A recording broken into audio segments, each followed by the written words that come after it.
De um jovem hoje, numa periferia, mas com celular e acesso à internet, tem mais informação na mão dele do que o Bill Clinton quando era presidente americano. Então, em vários aspectos, a humanidade está rica. Quanto mais para trás você volta no tempo, mais claro fica isso. Hoje em dia, uma pessoa com um celular consegue vender para 1.000 pessoas um produto de R$1.000, ela faz 1 milhão.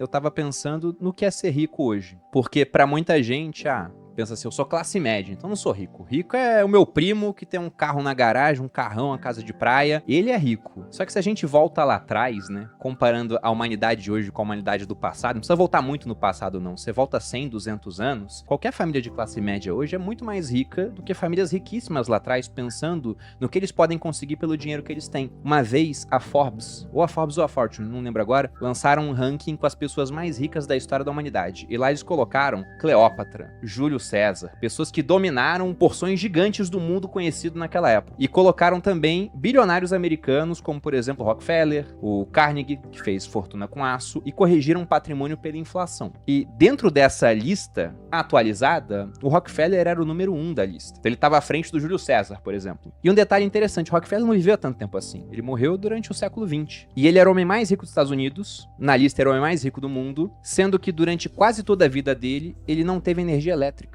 E não porque não havia sido inventada, né? Não tinha energia assim pelas cidades. Até havia, mas o principal produto dele era querosene para iluminação pública. Então, energia elétrica disruptaria o produto dele.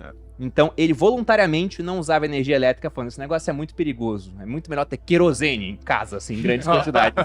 Aí, depois de um tempo, ele se deu por vencido. Ele viu, não tem como, vou começar a usar energia elétrica. Mas pensa que esse cara, ele tinha uma casa sem energia. Hoje as pessoas, até humildes aqui no Brasil, uma grande cidade, têm energia elétrica. Ele não tinha acesso à informação que a gente tem. Na verdade, um jovem hoje, numa periferia, mas com celular e acesso à internet, tem mais informação na mão dele do que o Bill Clinton quando era presidente americano. Então, em vários aspectos, a humanidade está rica. Quanto mais para trás você volta no tempo, mais claro fica isso. Hoje você tem muito menos gente morrendo de fome, ainda tem, infelizmente, comparado a qualquer outra época da humanidade. Talvez não a 2019, né, antes da pandemia. Mas você volta longos períodos no tempo, a gente já tá rico. Esse é o ponto. Só que riqueza você tem mais dinheiro que seu cunhado, né? Então, mais que o vizinho, né? Exatamente. A gente tá rico, mas a minha grama não é tão verde quanto a do meu vizinho. Agora, a gente já tá assegurando o primeiro degrau da pirâmide de Maslow, tá praticamente assegurado. Agora é continuar vendo o restante da pirâmide, digamos assim. Eu tô refletindo aqui e, sabe, talvez surpreenda alguns, né? Porque eu faço aquele perfil no Instagram que eu me acho muito, mas eu não me acho fora da curva em vários aspectos. Porque se eu penso no meu pai em termos de inteligência, eu me acho um cara inteligente. Meu pai me bota no bolso aqui, ó. Fala 5 idiomas,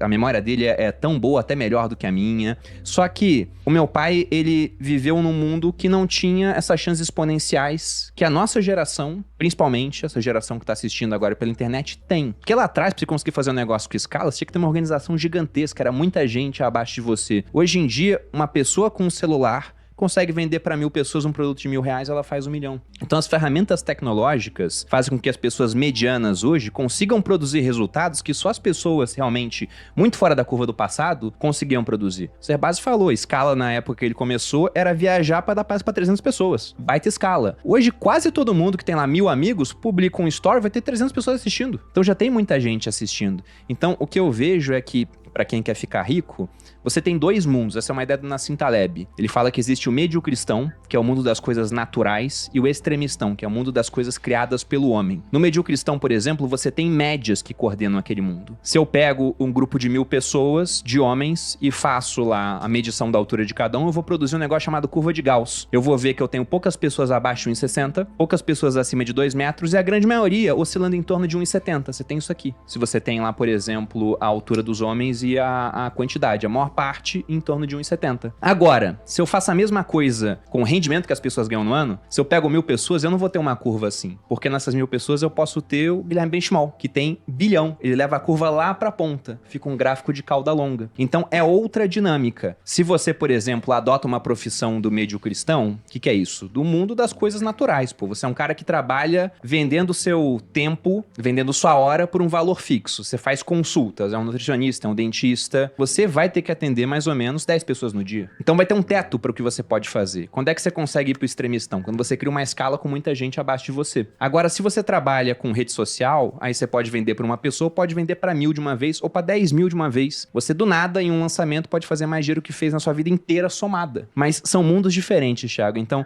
um cara que é totalmente na curva, ou até abaixo da curva, se ele tiver com a ferramenta que dê mais escala para ele, pode ter um resultado maior do que caras muito inteligentes, inteligentíssimos, mas que não usam a ferramenta para isso. Posso pegar esse gancho? Porque você falou da questão dos endividados, e o que eu vou falar aqui não explica isso, né? Não é querendo justificar o que está acontecendo. É por isso que o Brasil tem 78% de famílias endividadas. Até porque tem família que ganha um salário mínimo endividada e tem cara que ganha 40 salários mínimos endividado. Sim. E pro cara de 40 já não vale essa lógica que eu vou colocar.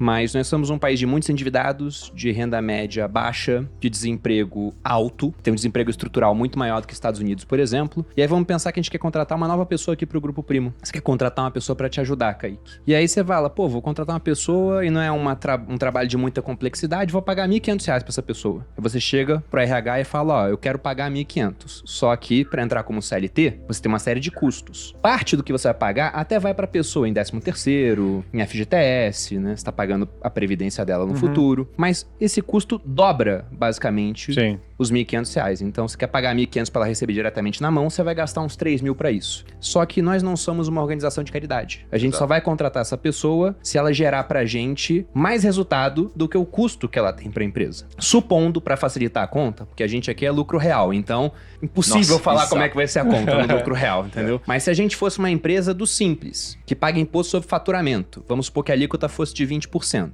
Então, essa pessoa tem que gerar um certo valor, 20% vai pro governo, depois sobra os 3.000, dos quais ela recebe só 1.500. Então, ela teria que gerar 3.750. 750 vai pro governo, tem os 3.000, ela pega 1.500 para poder consumir. Só que na hora que ela vai consumir, primeiro, ganhando 3.000 brutos, já tem imposto de renda de 15%. Já toma uma pancada do imposto de renda. Depois vem imposto sobre consumo. Quer comprar carne? 30% de imposto. Feijão? 20%. Arroz? 18%. Quer tomar uma cachaçinha no fim de semana? 82%. Mas você vai vendo, cara, então no final dos 1.500 que ela tem líquido na mão, ela vai pagar metade em imposto, sobra 750. E depois que o imposto já desmurrou ela pra caramba, aí vem a inflação e chuta a barriga, fazendo os preços todos aumentarem na média, né, que o IPCA é uma média, 6%. Só que o IPCA é uma média que tem lá um monte de itens que estão caindo de preço e puxando a média pra baixo, porque o pessoal não quer consumir. Enquanto que eles querem consumir, tá puxando a média pra cima.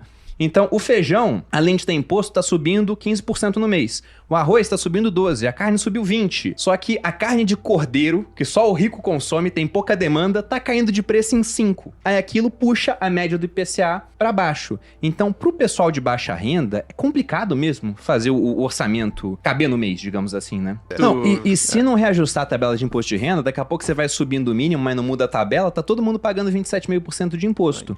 Agora, o cara de alta renda tá se endividando por uma questão de, pegando o conceito econômico, preferência temporal. Ele valoriza muito mais o presente em relação ao futuro. E quem faz isso são pessoas imaturas. Você pensa numa criança, por exemplo, ela é extremamente focada no hoje. Ela tem um alto nível de preferência temporal. Ela quer as coisas na mesma hora. Ela tá com fome, ela chora pra ganhar comida. Ela tá suja, ela chora pra alguém limpar ela. Ela tá com sono, ela chora. Ela quer tudo na mesma hora. À medida que a criança vai crescendo, ela aprende a esperar. É aquele estudo do marshmallow.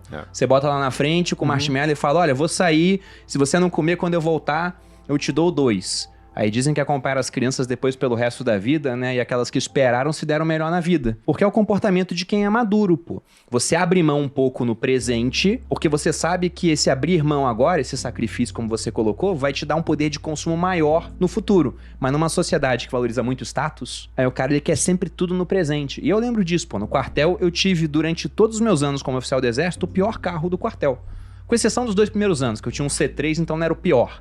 Mas depois começou a ficar o pior, que os meus amigos estavam comprando Honda Civic, Corolla, e eu com meu C3 durante 6 anos. Aí quando eu troquei por um Renault Clio 2 portas vermelho, e num quartel lá no norte que todo mundo tinha picape, pô. Nossa. Então era ridículo o meu carro, assim, dava uma vergonhinha no estacionamento. Mas eu sabia que eu tava adotando aquele padrão de vida pensando no que eu queria ter no futuro.